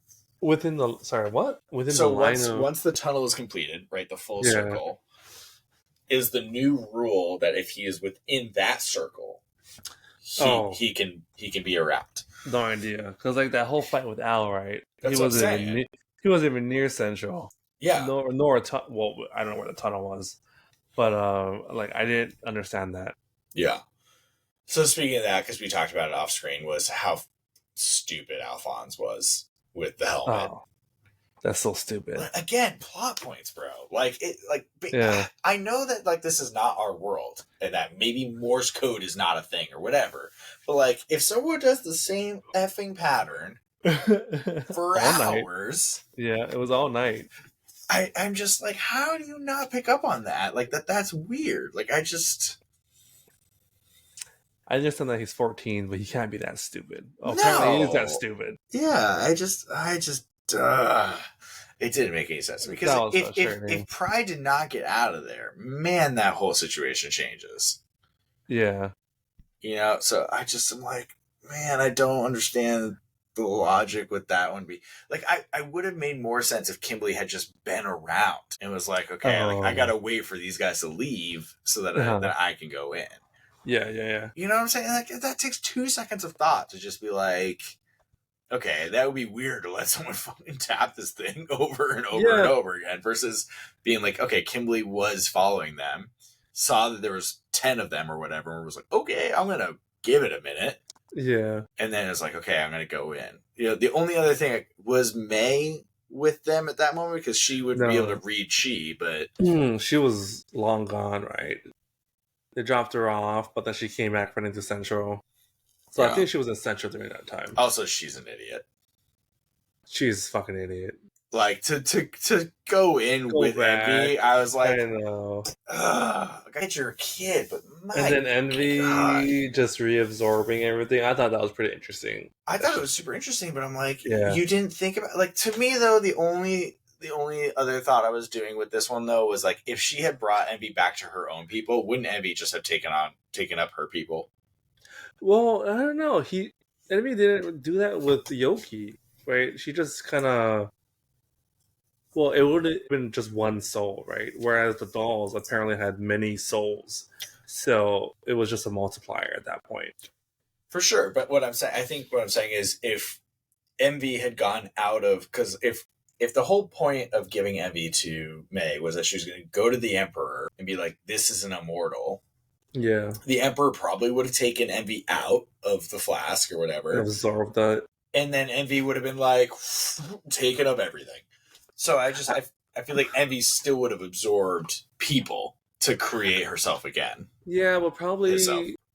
I wouldn't think Envy would be able to absorb enough to become that dangerous. Where as the Legion, right, the dolls, it was more of a multiplier. I guess multiple souls in one. I guess that gives it a little bit more reason why Envy wanted to go there more. Because I didn't think about that. To me, in my head, I wasn't like, oh yeah, they need to go to the Legion because the Legion has Philosopher's Stone, which has tons of souls. Well, I think at the time, Envy didn't even know. I think she was just trying to get back to Father. Yeah. And it just so happened that the Legion was let loose. Yeah. So I guess we're back to May as an idiot. Yeah. But it's pretty incredible how much Philosopher's Stones they had handy to feed the Legion. Yeah, oh my goodness. I don't really understand what that human to Philosopher's Stone ratio is. Definitely don't understand that. Don't understand that. Yeah, I have no clear feeling of that. But also just like, I mean, I get that war is like a natural part of human history, but like, how many people they've had to have killed? Probably all the Ishvalan. I mean, it took all of Xerxes to get one homunculi, like to be born, right? To I guess it was like a split homunculi, right? Because to create Hohenheim and to No, create Father took all of Xerxes. no, I think Father was already created. Well, he was the flask. He Right. was the homunculi. Yeah, yeah. But for him to create the living body and to give Hohenheim immortality, it took the entire town or city. I don't think that was the cause. I think that was just a part of the energy he used, right? He used part of that energy to make the body, his new vessel. And then he's also able to separate parts of his philosopher's stone into his children. Mm-hmm. But he still had plenty of energy left from the leftover souls. Yeah. It's just a lot to like just have to take at face value. Kind of like Hohenheim, right? He had all the souls in him. He didn't do anything with them. Hey, he had conversations with them. True. And yeah, he knew every soul. Yeah, he was like, "Sorry, dog. I kind of use you." Yeah, like, how you feeling today, dude? He's like, I know you probably just want like a beer. I can drink a beer. Like, you can think about it. We can think about it. We think about drinking a beer. I think of you didn't play Witcher 3, did you? No. So unfortunate. But there's a whole like subplot where in order to make this one guy happy, he has to be the main character, Geralt, has to be inhibited by the ghost of the person's brother that he's talking to. And the person's like, brother, he's like, I just want to have like a night of debauchery. So like he just wants to like go out to a wedding and flirt with girls and hook up and do all these drinking and like all these things. And it's like, I feel like I imagine it being like somewhat similar with all the bodies in Hohenheim, just being like, I get it's more sad, real issues, but I'm just like, there's some dude in Hohenheim's body. It's like, I just want a beer. Like, that's all like. Ed just wants apple pie, bro. Like, you know what I'm saying? Like, I know that there's obviously way more into it, but someone in there is like, just want a beer. I just miss beer. I think those conversations would be funny. Like, he has like some really serious conversation with one of them. The next one's like, can you just go get a beer? Like, I just need to taste it. Yeah, I don't know. So, all right. I think that was the last major point because we talked about the Immortal Legion. We talked about, we'll get more into the Sloth fight next time. This section in comparison to our first three, how do you feel? Where would you stack it? We'll keep it as the 20 episode chunk that we just watched. Gotcha, 20 episodes. Yeah, it's so hard because it's almost like it averages the first 10 with this 10 because the first 10 was very slow for me. Yeah, where they go to breaks and whole break stuff. If I were, I would probably put the break stuff second to the bottom. Put this latest 10 in the front, being the best 10 so far. What do you think? What is your order? I still like episodes like 11 through 20. I forgot what they were like. It's like the Lust versus Mustang fight. That's really still in you, huh? I just like, to me, I'm like, it was action, but also like they were uncovering things actively. Yeah. Right, and I feel like I'm with you. Like, I think the Briggs stuff was really slow.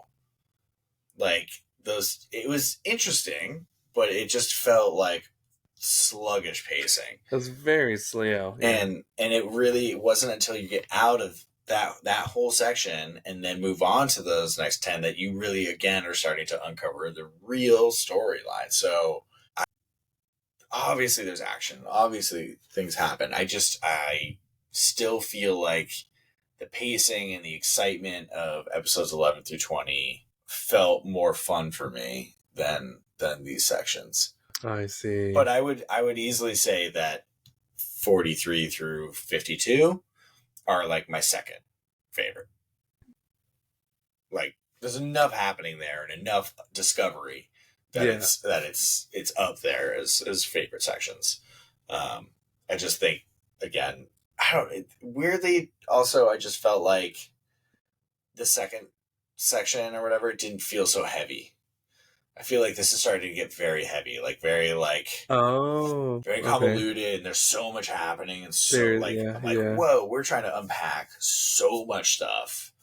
Um, so yeah, I think that's where I'm at. Where 11 through 20 is still my number one, then 43 through 53, and then I would say like the 21 or whatever to 32, and then I'd put, I don't know if I put the first 10 or Briggs as the bottom for me. Oh, I will probably put Briggs at the bottom. I'll take that back. Briggs would be the bottom, and the first 10 would be second. I think I put Briggs second to last because I think Really? the fight with Sloth, and I think the introduction to Oliviera or whatever her name is, Olivia. Uh, I think she is interesting enough as a character versus the first 10 being like the first 10 is amazing, like just like difference in tone. Like the first 10 was like still like really not innocent, but like those are pretty light. yeah, like the first episode was intense. But like outside the first episode, Mm. I felt like the first. I guess I mean you see, I don't know, because you see the Oh yeah, mom because and they're all that funny. stuff. Yeah, yeah. There's a lot of heavy stuff, but it just still Yeah. felt it felt lighter still for some reason. I guess it didn't feel like the world was gonna end, right? Like that Yeah, doom and yeah, gloom yeah. wasn't present. So It was still the Elric story compared to now the world's being fucked over. yeah, faux show. Yeah, so that's where I'm at. The only other thing I Hmm. got, well, I guess I have two. I keep doing this tonight. I keep thinking I have one, and then I have two.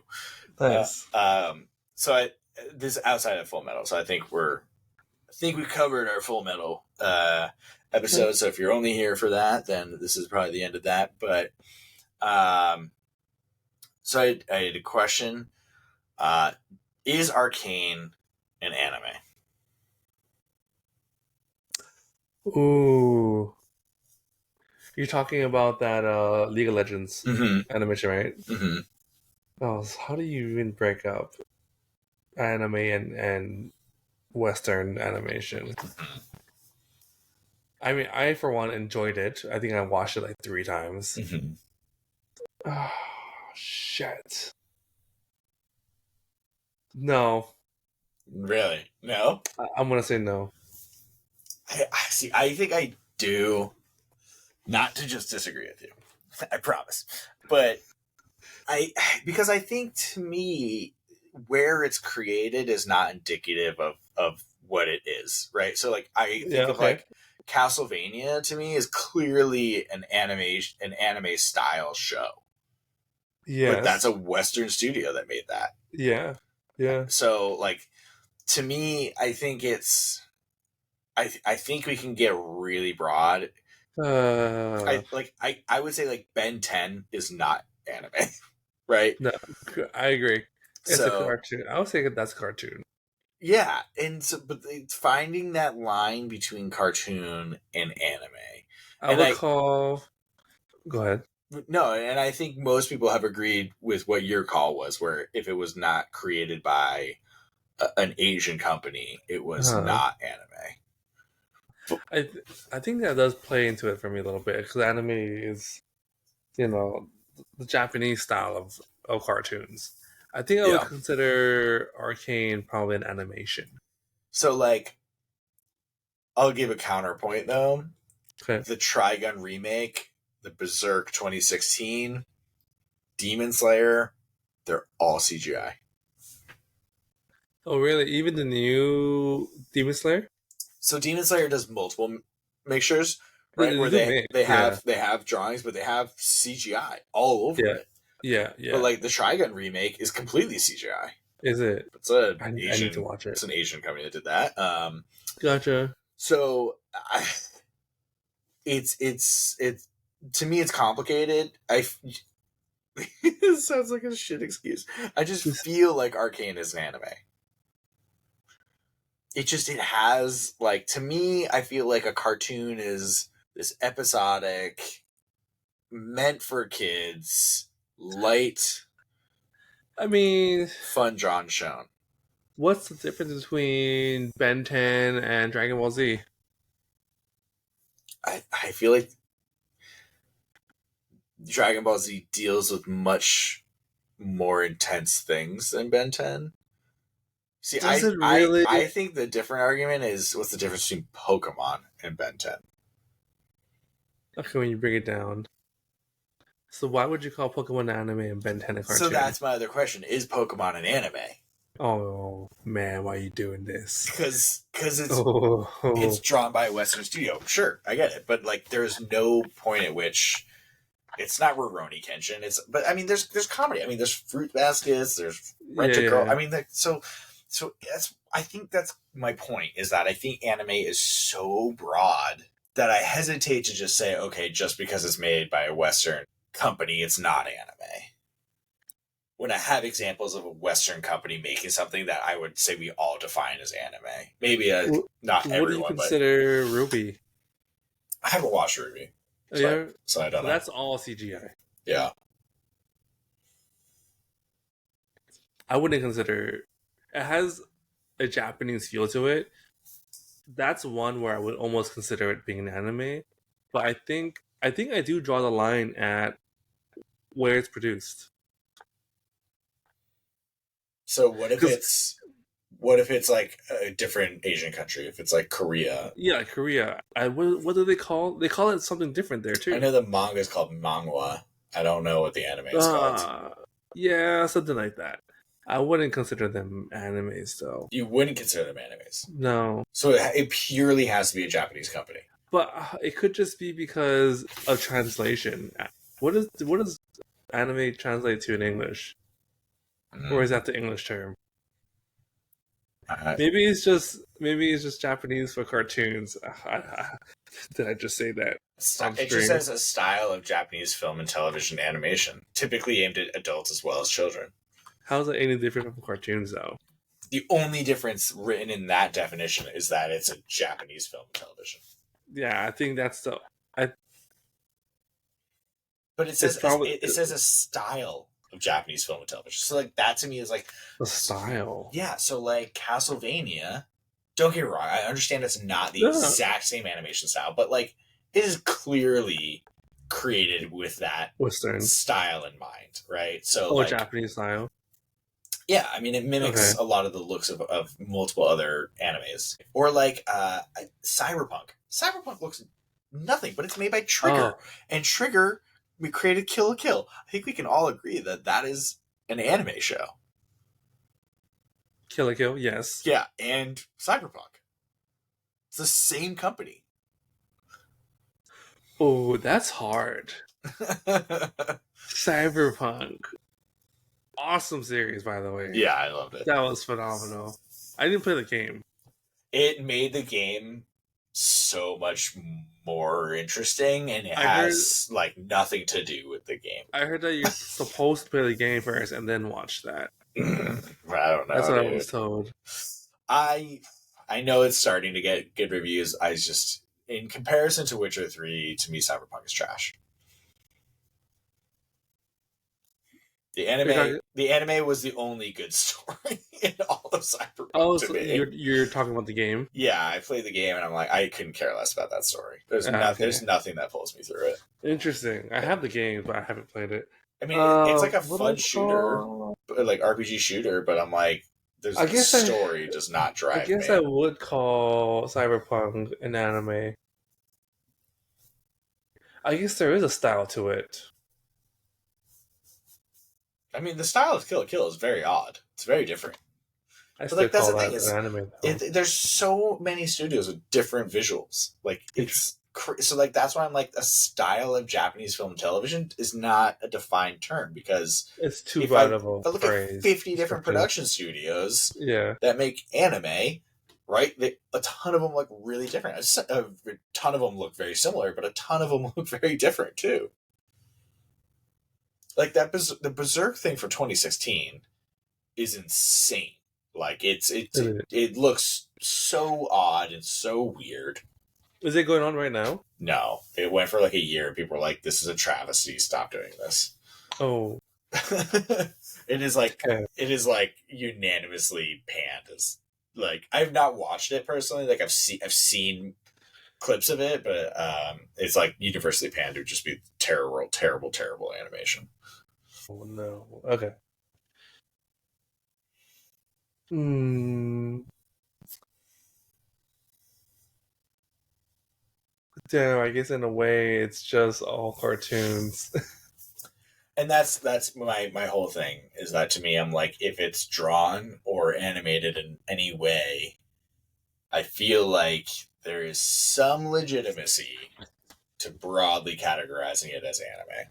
I was gonna say like plot, but like when you look at Pokemon, Yeah, what's the plot there? there's no separation if it's made for kids, if it's made for adults, if it's like if it's got really suggestive themes, like we can come up with examples of literally everything. Yeah.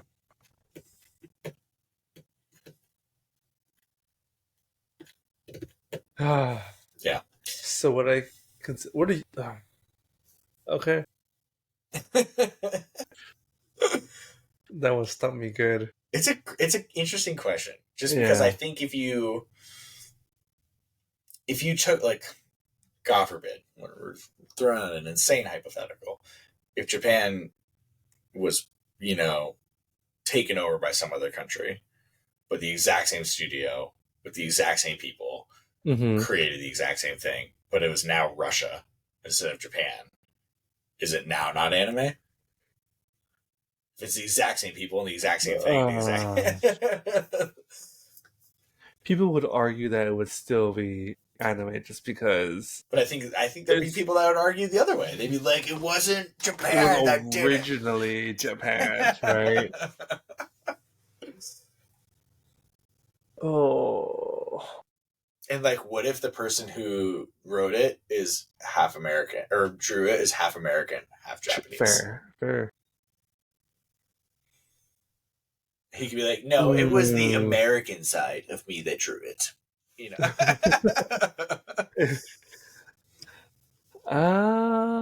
Damn. I no, I would just maybe I'll just consider them all cartoons at this point. Yeah.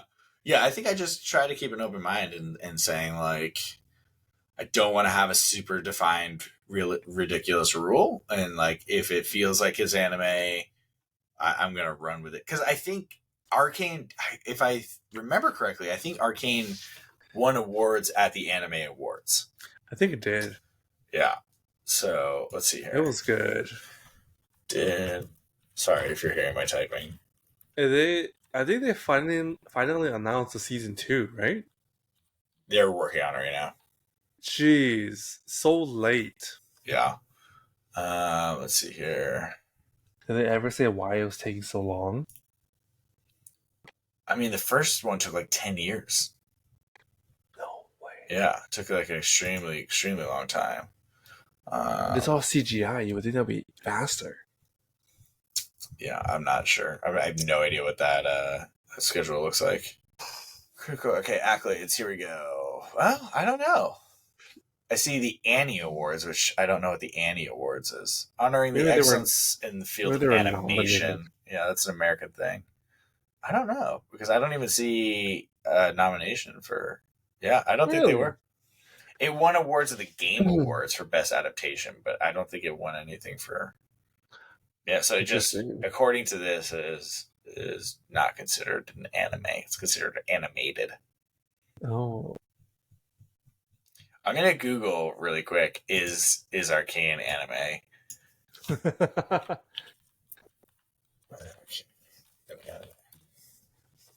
Wow. So, well, the AI thing says no, Arcane is not an anime. That's AI. But so there's a whole Reddit thing that says, can we agree that Arcane is not anime? The first comment, animated series makes the most sense, though honestly it's a bit of a storm in a teacup situation. It's such an incredibly trivial distinction that you're putting too much energy into it. Yeah. Where's League? Was League a US game or was it a Korean game? I have no idea. I don't know anything. It's Blizzard, so it must be American. League isn't Blizzard. What? No, because Blizzard had Champions of the Storm or Heroes of the Storm or whatever. That was their version of League. What? Where's the League from then? I don't know. You have to Google it. I don't want to keep typing and driving people nuts with my typing. You don't hear my typing? I don't hear it right now if it's going. No, I do. I definitely hear her now. I thought so. How dare you, sir? Okay, last subject, because we're coming up on 2 hours here. Right, James. Is Attack on Titan a horror? Or I believe it's a horror. What leads to that distinction for you that it's a horror? I think what drove it to me as a horror was how afraid the population was. Sorry, in the manga, of how scared they were of these titans. I mean, I think And that's the whole also and a the thing in horror the part. anime. Well, I'm saying the anime is also a horror. Yeah. But Would be a horror. I thought you were like specifying that in the manga it felt more horrific. Well, only because I've only read the manga. I think I watched a few episodes of the first season, and it just didn't hit quite as well or as hard as the anime. Sorry, as the manga. Yeah, I think in my head, horror is really tough because I think it has to be one of two situations. It has to be either really like thriller, scary, suspenseful. Okay. Or it has to be like scary, monstrous, dark, fucked up. That's where I said it was. Yeah, but I think in my mind, my distinction goes away from it being horror and that it's more action to me. I think later on it does become actiony. I think my initial feeling of it was horror, though. Yeah, You know, I remember like in the manga there were who's the research team? They were out in some field, and you know it was quiet and whatnot. They turned their back, and then the Titan was there, just being eerie, creepy, just watching them, just about to eat them. I thought that was just horrifying. So, would you consider The Witcher horror? Ooh, the TV series. Mm-hmm.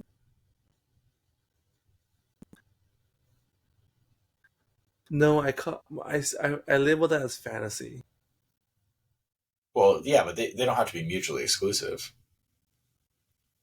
Then no, I wouldn't consider it as a horror. Okay, so if that's the line of thought that it's singular, right? That it can't be two things. So, would you argue that Attack on Titan is more horror than it is action? From what I've seen so far, Okay. yes, more horror than action. I understand there's action. Yeah. There has to be action, right? But I feel like the action wasn't the main emphasis of this story. See, I feel like eventually becomes not entirely encapsulated by action, but my first impressions in the beginning were definitely heavy action. Oh, really? Yeah, I mean, they're going to the scout camp or whatever, and then they're learning to slice the hell out of these things. Yeah. You know? But then one mistake could get them killed. Yeah. Any mistake. Right? It could be getting slammed, just getting touched, because this thing is weighs a couple hundred tons. So just them like swatting you a little bit could tear your limbs apart. I think I just get more of like a superhero vibe to it than I do a scary vibe. Yeah, I mean, the whole thing is that they're like basically heroes with this the OVA equipment. I mean, they're not like super powered, but technically, well, I mean, it gets more involved, but to me, it's just doesn't even enter the realm of like it. The only feeling of scary I can feel like is if I empathize with the situation that the humans are going through, and that it would be fucking traumatizing to see a 60+ foot tall creature eat other people. That's where I'm drawing it from. But I think the way it's presented doesn't feel like horror to me. So maybe that's why. I think that's kind of why I didn't enjoy the anime, because it felt more superhero-y, heroic, more actiony than being terrified. Man, Cause, I feel like when we do end up watching it, I want to read the yeah, manga while you watch the well, I show watched that would be pretty good. and see like if I agree with those feelings, if it does come Yeah. across differently on the page than it does on screen. Because like I'm reading Berserk right now, which is so blatantly horror. Okay. Right, like there's not an out, but I think that's because the trauma levels in Berserk are so much higher. So you're equating it to trauma. Well, trauma and like monsters that don't make sense, like Okay. they're just horrific looking, and like there's sense that there's impending doom at all times. So I think like It's kind of the same thing as yeah, Attack on Titan. yeah, I think it feels not hopeless in Attack on Titan, whereas it feels so hopeless for Guts in Berserk. Like he has a brand Oh, that yeah. at no point will ever stop attracting monsters to him that are beyond human levels that just absolutely wreck things. So I get all of that content. Dude, this is a good conversation actually. I'm like so fascinated by it because I don't know what it is, but Attack on Titan does not feel like horror to me. Yeah. I think you should probably get into the manga, and hopefully, maybe you kind of see it from what I'm saying. I Look, everything you just said about Berserk, I feel about Attack on Titans at the manga level. Maybe not as to the level you're speaking of for Berserk. Not as, I guess, grotesque. Like, are you With familiar with Junji Ito? no, The manga. So he's like literally he just creates like horror stories for manga, okay, right? So like he'll have like a book that's like multiple stories, and you can they're all horror, right? Um, I feel like there is a certain style in manga that seems to track that. So I'm so fascinated now to see if Attack on Titans is anywhere near what either Berserk or Junji Ito stuff looks like. Because yeah, like I just feel like even like I get that the first episode has the Titans break through the wall and start raining down havoc, but yeah, it still feels like I'm waiting for the Avengers to come out of the woodwork and start swinging through the streets and yeah. slicing up, you know. So that's where to me I have like this action feeling versus like it doesn't feel like the characters are like just waiting for shit to hit the fence and to be like, oh god, like we're Mm, gonna die, we're gonna die, we're gonna to die. me, that's how I felt like Attack on Yeah, Titans is like. They break through the wall and like, oh shit, we're new recruits because there's nobody else, and they were all yeah, that's left between this circle being just overran, yeah, and we gotta do what we gotta do, and we, sometimes we just gotta die. I remember there was one time they were on the gas, and they're all in this building, yeah. and they're just surrounded, like they couldn't do shit, and I they were just waiting to die. Yeah, I'm like so curious too because it's like I feel like part of it was probably music, part of it was like color, right? And those are Yeah, all things that yeah, aren't in a manga, right? Like yeah. in the It was just manga, black and it's white, yeah, and it's like it's gonna be essentially. your mind, you know, Yeah. playing up the suspense and all that stuff. I do wonder if I'll be while reading that manga if it will feel still the same to me just because I've I already wonder. watched Yeah. the anime, so like I will kind of extrapolate the anime into that manga panel. Hmm. Um, yeah, I'm fascinated by this now because it's like I'm making points that I feel like I could argue for Attack on Titan as well, but it's like weirdly like I hate to use the word vibe, but like the vibe for me for Berserk feels so different. And it very much could well be Yeah, just another level of horror, right? yeah, Not all scary movies are at the same level. yeah. So like Horror yeah, I feel movies. like Attack on Titan is like a slasher film. Fair. Oh yeah, it could be. But I think it grows beyond that. Okay. And I think maybe that's the Yeah. other part of it is that there's the story evolves in a way that to me feels even further away from that genre. Gotcha. Yeah. I can see that happening. I mean, you've gotten really nowhere in it from an anime Yeah. standpoint. How far have you gotten into it in a manga? In the manga, I got to as I think they discover the Titans in the wall. Okay, I mean that's a fair amount through. It's probably like halfway-ish. Is that halfway? Or probably close. Yeah. But I have to go back and where I stopped reading because I read it again. I always stop at the court, Okay. and it's just so much text that I just get bored. That whole season, I mean, a lot of people the struggle because that's where I feel like the show pivots. It pivots from an action show to a political intrigue show. Yeah, Right. between the three wings. Yeah. And it's like, oh, this is like I just want to get back to the fucking Titans, the story, but that part just fucking killed it for me. But it's like it's so crucial to trying to understand what's happening. Gotcha. That like you can't skip Yeah. it. You can't just be like go back to the swinging. You know, like I get it. But yeah. All right, man. Well, we have one more set of episodes to get through.